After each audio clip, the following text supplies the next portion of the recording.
fact, this morning I was reading a Substack of about a anti-parasitic drug called fenbendazole being used to cure all kinds of cancers. And I want to speak to this. There's also a white paper that's been put out by Paul Marik, who is one of the co-founders of flccc.net. The actual article is all about the same thing, fenbendazole actually being a cure for many cancers. I've also talked with other medical professionals in the last 2 weeks about this same topic, that fenbendazole, with their personal patients and with colleagues, friends, and acquaintances. They have seen multiple cases over the last 15 years of simply using fenbendazole, which is a drug that ruptures parasitic eggs, as being a cure for almost every cancer. So why do I find this significant? So I appreciate the ask, but every time these medical professionals talk to me about fenbendazole or hydroxychloroquine or ivermectin being cures for cancers, I get excited for them because they're super elated and excited to see this as a possible therapeutic without chemotherapy, radiation, or the complications of surgery as the only solutions offered worldwide right now for cancers, that there's an alternative that is safer. So is ivermectin, hydroxychloroquine, fenbendazole safer than chemotherapy and radiation? 1 billion%. Do I think you need those anti-parasitic drugs to cure cancer? No. Most of those drugs are actually prescriptions that are patents of things found in nature. So, for example, if hydroxychloroquine has been found to actually help people with cancers, that's because its benefit comes from its structure being so identical to quercetin, which quercetin is what is called a bioflavonoid, a nutritional component found in the fruit rinds and vegetable skins of plants surrounding cancers. So it's been floating around quite a bit recently. In fact, this morning I was reading a Substack of about a anti-parasitic drug called fenbendazole being used to cure all kinds of cancers. And I want to speak to this. There's also a white paper that's been put out by Paul Marik, who is one of the co-founders of flccc.net. The actual article is all about the same thing, fenbendazole actually being a cure for many cancers. I've also talked with other medical professionals in the last 2 weeks about this same topic, that fenbendazole, with their personal patients and with colleagues, friends, and acquaintances. They have seen multiple cases over the last 15 years of simply using fenbendazole, which is a drug that ruptures parasitic eggs, as being a cure for almost every cancer. So why do I find this significant? So I appreciate the ask, but every time these medical professionals talk to me about fenbendazole or hydroxychloroquine cancers, I get excited for them because they're super and excited to see this as a possible therapeutic without chemotherapy, radiation, or the complications of surgery as the only solutions offered worldwide right now for cancers, that there's an alternative that is safer. So is ivermectin, hydroxychloroquine plants? So HCQ has actually many published studies of helping actually being a cure for many cancers. I've also talked with other medical professionals in the last 2 weeks about this same topic, that fenbendazole, with their personal patients and with colleagues, friends, and acquaintances. They have seen multiple cases over the last 15 years of simply using fenbendazole, which is a drug that ruptures parasitic eggs, as being a cure for almost every cancer. So why do I find this significant? So I appreciate the ask, but every time these medical professionals talk to me about fenbendazole or hydroxychloroquine or ivermectin being cures for cancers, I get excited for them because they're super elated and excited to see this as a possible therapeutic without chemotherapy, radiation, or the complications of surgery as the only solutions offered worldwide right now for cancers, that there's an alternative that is safer. So is ivermectin, hydroxychloroquine, fenbendazole safer than chemotherapy and radiation? 1 billion%. Do I think you need those anti-parasitic drugs to cure cancer? No, most of those drugs are actually prescriptions that are patents of things found in nature. So, for example, if hydroxychloroquine has been found to actually help people with cancers, that's because its benefit comes from its structure being so identical to quercetin, which quercetin is what is called a bioflavonoid, a nutritional component found in the fruit rinds and vegetable skins of plants. So HCQ has actually many published studies of helping to cure and reverse cancers. Also, ivermectin has been, and so has fenbendazole. Well, I have been recommending herbs for decades, actually, which have helped to either mitigate, reverse entire cancerous tumors, polyps that have been diagnosed as cancers for years. But I did not need the drugs to do it. So, for example, ivermectin has an herb. Ivermectin's a patented prescription drug, but there's an actual plant called wormwood that has the exact same mechanism of action as ivermectin. So I don't need a prescription drug. I can use wormwood or I can use dandelion root, which are both very anti-parasitic. You can use artemisinin, which is also another fancy term for wormwood. But these are plants that are proven to have the exact same actions as those. Fenbendazole happens to have the action of rupturing parasitic egg sacs. So as we're seeing the likes of Paul Merrick publishing papers, the Substacks I saw this morning on fenbendazole's action to cure and reverse cancers, this actually just supports one huge narrative I've been preaching to every patient for the last 20 years. And that is 80 to 90% of every single cancer I've ever seen in my practice, it wasn't cancer. It was actually parasitic egg sacs or adult parasitic worms that were being misdiagnosed as cancer. In fact, lung cancer, I just did an entire radio show 2 weeks ago on, there's actually a published paper on lung cancer diagnosis. And they were taking quarter-sized lesions inside the lungs that looked like black quarters on the lung field in an x-ray, which your lungs should be white, but they're seeing these masses the size of quarters. And they're calling these metastatic cancers. Well, what they found is when they did biopsies of all of these actual lung diseases and lesions, they found that every single one of them were actually parasites and were not cancers, but were actually misdiagnosed as cancers. And this is from 20 years ago. So I really do believe that this new reality for many MDs worldwide, that anti-parasitic drugs, they're not only seeing that it's beneficial for COVID-19, they're finding it's helping to mitigate, reverse, and cure some people of cancers, is a big aha moment for them. Well, the aha moment I don't think should be for them, oh my gosh, we found a prescription drug that is safer than the current cancer treatments. I think it should make the medical professionals ask the question, why is ivermectin, hydroxychloroquine, quercetin, why are these things working against COVID-19? And why are they working against cancers? And once you ask those questions, then you'll know that actually it's not what you've been told they were. COVID-19 was not a bat virus. This is why ivermectin's working against COVID. Ivermectin binds to the same nicotine receptors. The spike proteins that were venoms were found to be of COVID's virus.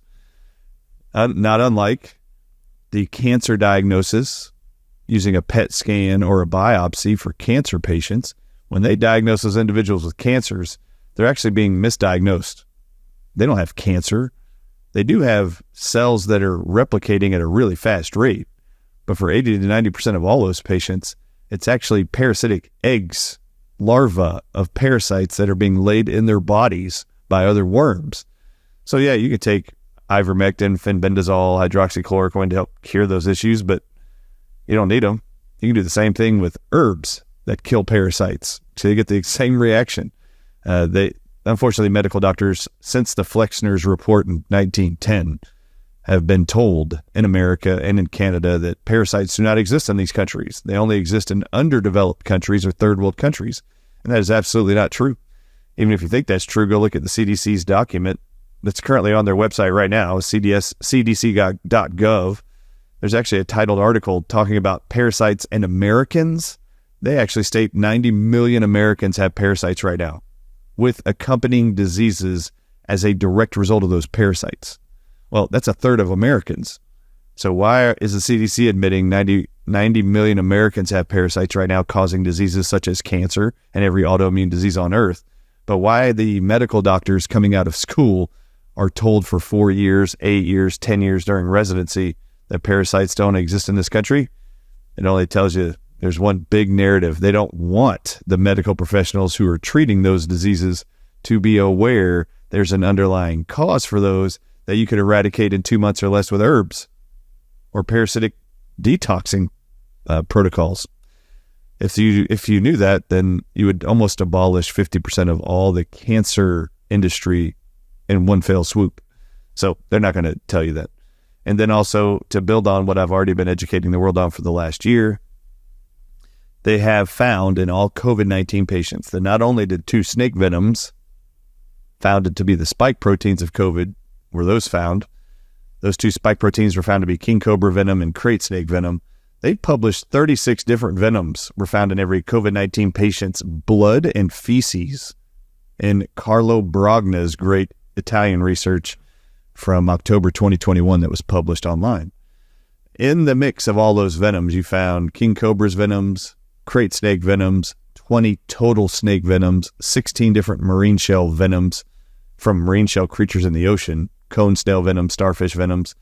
In 100% of all those cases, the individual proteins found from those venomous creatures are published to cause cancer.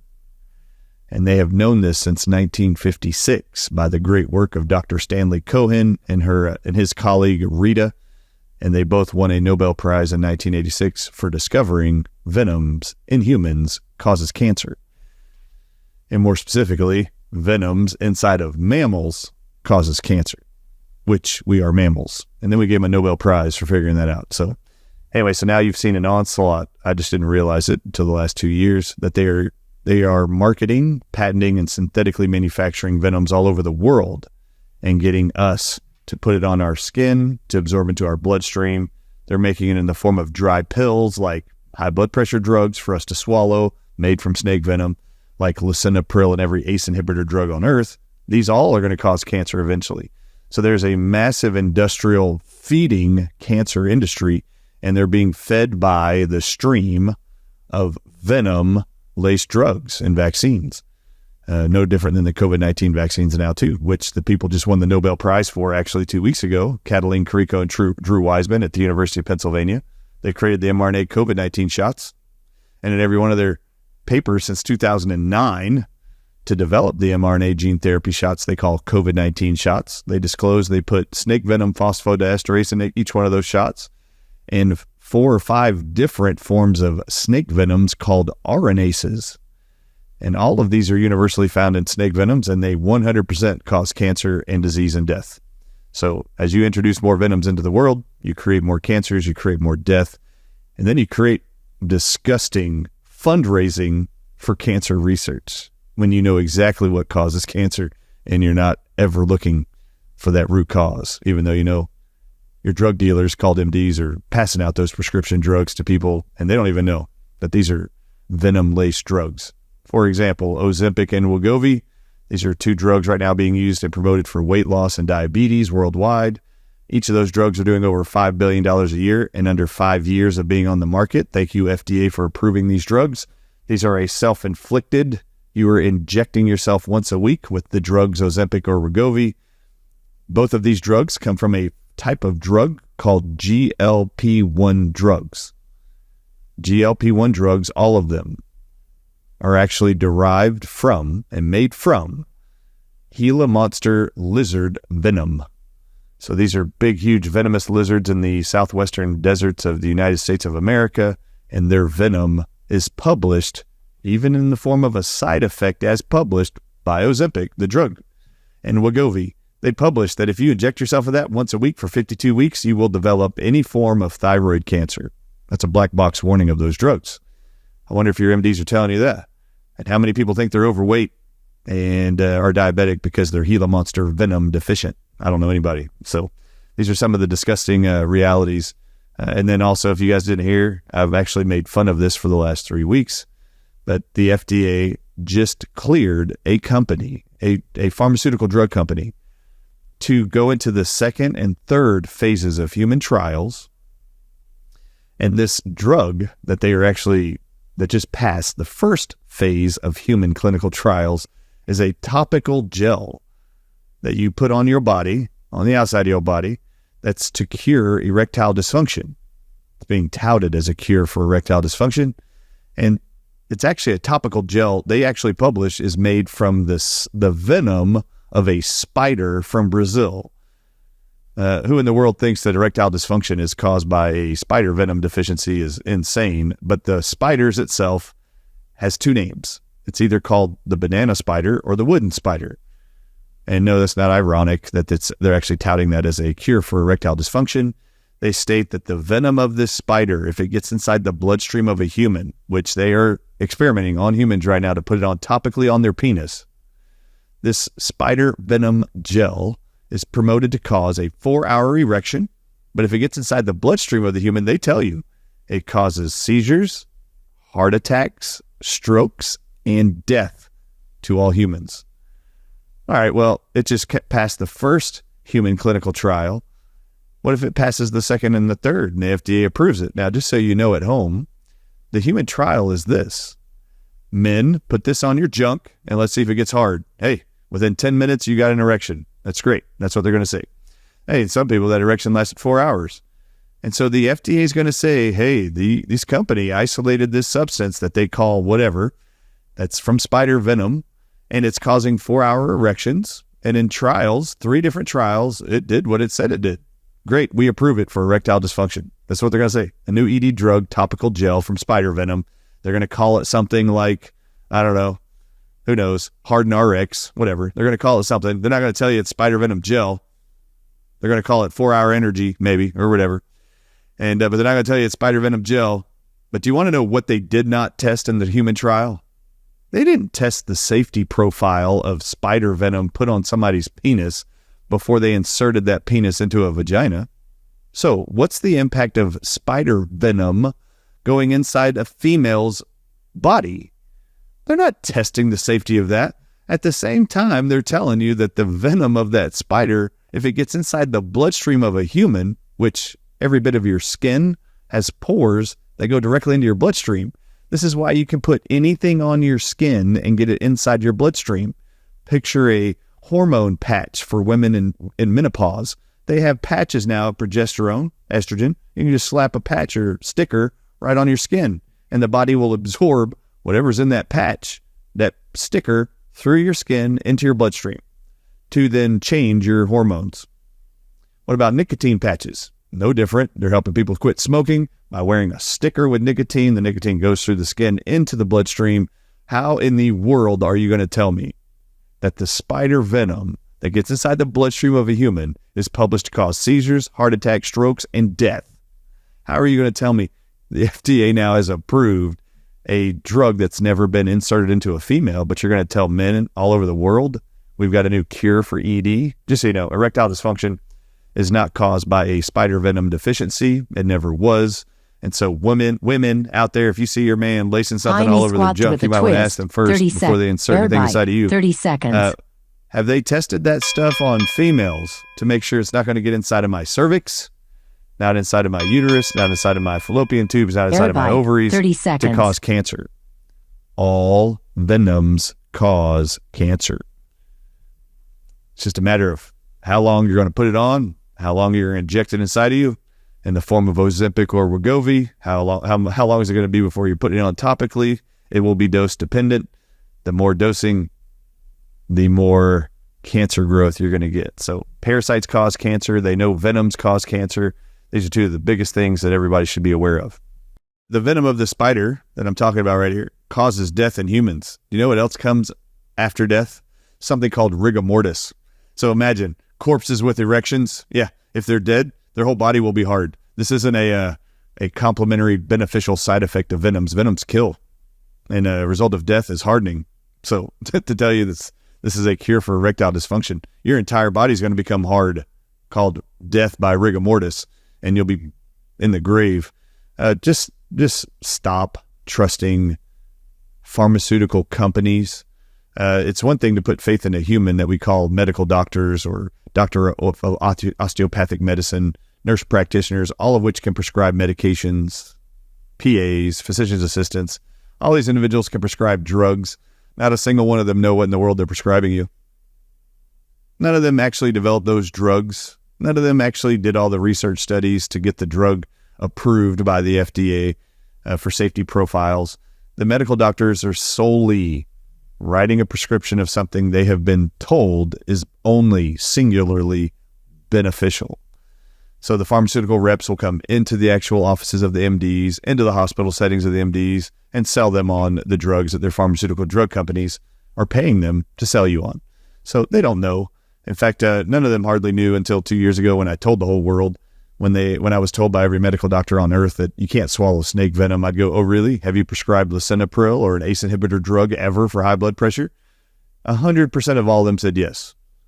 100% of them had no idea until I told them to look it up that ACE inhibitor drugs like lisinopril, captopril, enalapril, that any of these drugs, which 22 million Americans swallowed this morning, prescribed by their MDs, not a single MD knew that they were telling their patients to swallow dry powdered form snake venom called lisinopril, which has been sold and patented as a pill to be swallowed since 1981, was when the first ACE inhibitor drug was approved by the FDA. The name of that drug is captopril, is the generic name. It's also found inside of lisinopril, which is the most widely prescribed high blood pressure drug on earth.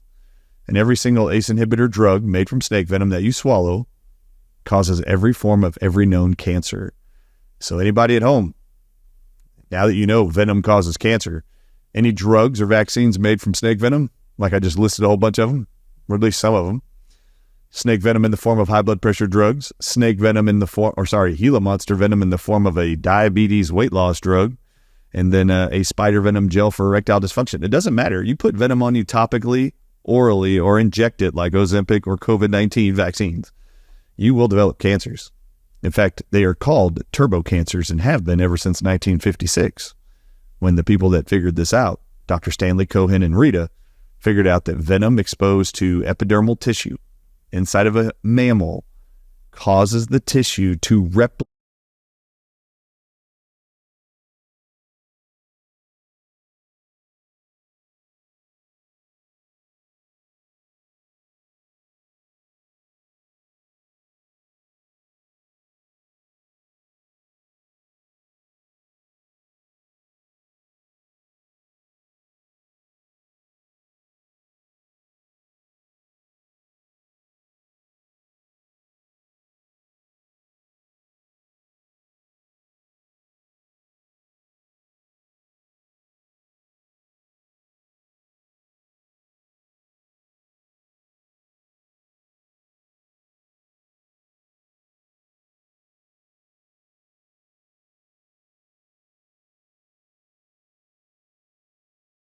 Bendazole safer